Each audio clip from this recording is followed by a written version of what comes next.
It's not a mystery why somehow or another there's a parliamentarian that steps in the way. It's not a mystery why there's a rotating villain. It's not a mystery. It's not a mystery anymore. Wait, there isn't? Oh, no.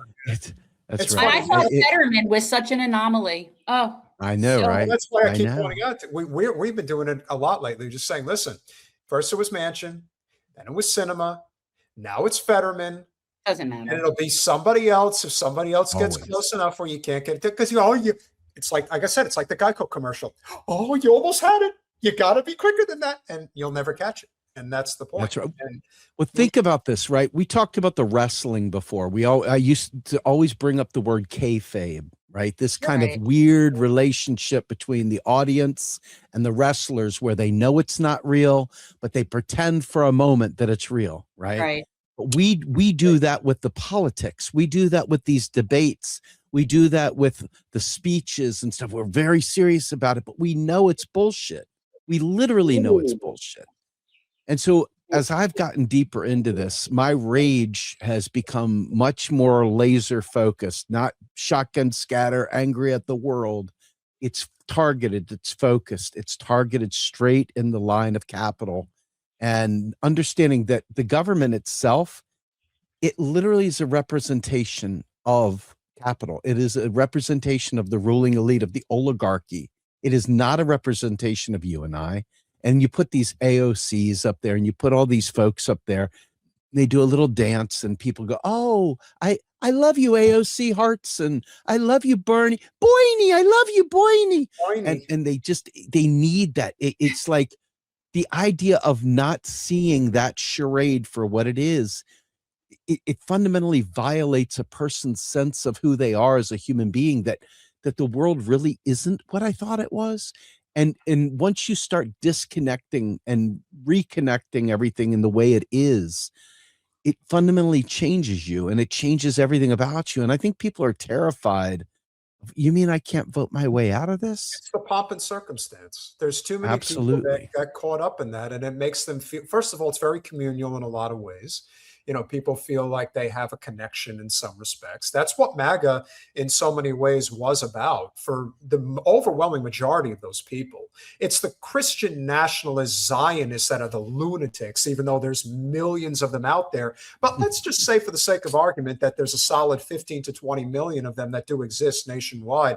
That still leaves another 50 to 60 million that are no different than the vote blue no matter whose. They're just like, oh, we're team blue, we're team red. This is our community. This is what we do. And I'm thinking, yeah, that's not going to work. And it never has, and it never will. And when you think about the real problems that are going on right now, the one thing that I would think that you probably take some solace in is that not only has the tide shifted so dramatically against Israel, but on the domestic side, most people are picking up the fact that these data centers is basically the military industrial complex putting Big Brother in every neighborhood in the entire country.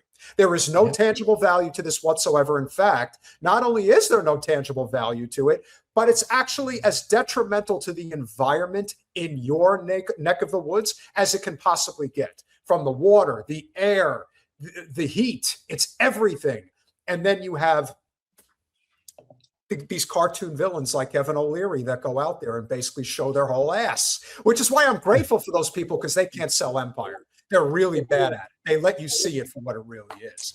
But if there is a person in the empire who absolutely embodies the worst of it all, it's BlackRock and Larry Fink. And this is what this fuckhead had to say the other day. But now, because of drone warfare, we have to relook at all forms of security and the need for rebuilding the GCC region, to rebuild it so that it's going to be in a position where it's not going to be obstructed by drone warfare. So many more things are going to have to be underground. But even here in the United States, if we're going to be building, let's say, these 1 gigawatt data centers, how do we make sure we're not protecting those $50 billion, $75 billion investments? I hear, Steve, what is he talking about?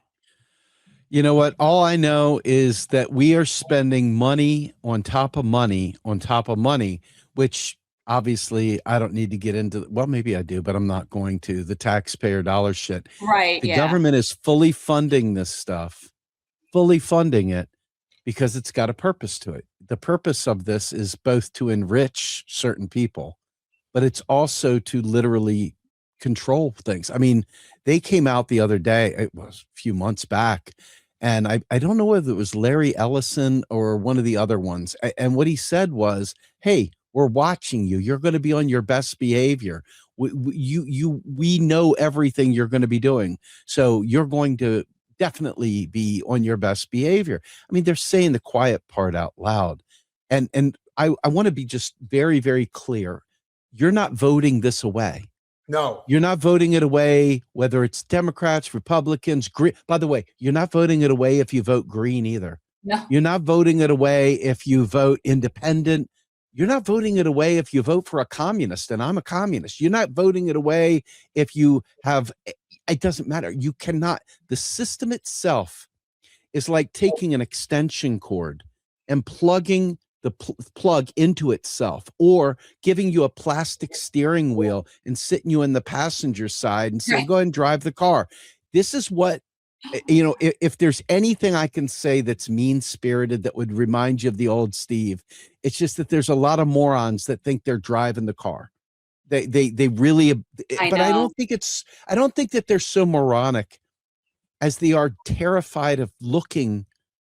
It's like, have you seen, and I can't believe I'm going to say this, but have you seen Wicked Part 2? No, I didn't see either of them. I mean, I saw the theater production, but yeah. I promise you this. I wouldn't have watched it if I didn't have kids.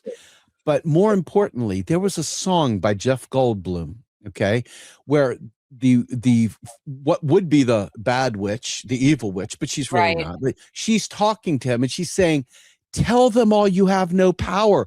Tell them the truth. And he sings a song. He's like, I could tell them all day long. They wouldn't believe it because they want to believe. They want to believe these lies. They want to. He goes, I could go out there and tell them everything, and they would still choose to believe. And this is what most voters in America are. They see it. I mean, their eyes see it. They see, you would never in a million years say, by the way, we're doing shit that Adolf Hitler would blush over.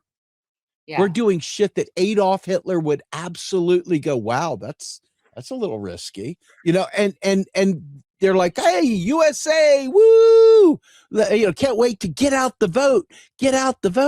And the reality is nothing will change. You'll get a Kamala or an AOC that'll be a very, very, very different bedside manner type person, still slaughtering folks in Palestine, still slaughtering folks around the world, still literally telling you that we don't have money, so we're going to have to cut social services. We don't have this, so we're going to have to privatize your Social Security. We're going to have to get rid of these things. They're going to say it with a much nicer voice, though. So some neo-maxis and dweeby is going to say, see, we got to vote blue. It only makes sense. Look how much nicer they are than tiny hands, orange man bad. And all of it gets you the exact same outcome.